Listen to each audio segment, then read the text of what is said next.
ভাই আপনি কি করেন? আমি প্রথমত একজন স্টুডেন্ট, আর তার পাশাপাশি আমি এই যে একটা ছোট বিজনেস চালাই, শুক্রবার করেই মানুষের চুল কাটি দিই। বাহ, খুব সুন্দর, শুনে ভালো লাগলো। তো আপনি কিসে পড়ালেখা করেন এখন?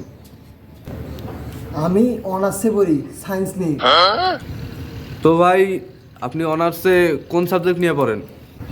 না ভাই, আমি অনার্সে সায়েন্স নিয়েই পড়ি, সাবজেক্ট বলতে সায়েন্স নিয়েই পড়ি।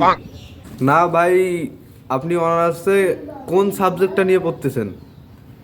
না ভাই, আমি বলতে চাইতেছি অনার্সে বলতে আমি সায়েন্স নিয়েই আর কি আগ্রহী, আমি সায়েন্স নিয়ে পড়তে বেশি ভালোবাসি, আমি সায়েন্স নিয়েই পড়ি। আরে ভাই, অনার্সে তো সায়েন্স থাকে না, অনার্সে কোনো একটা সাবজেক্ট নিয়ে পড়তে হয়।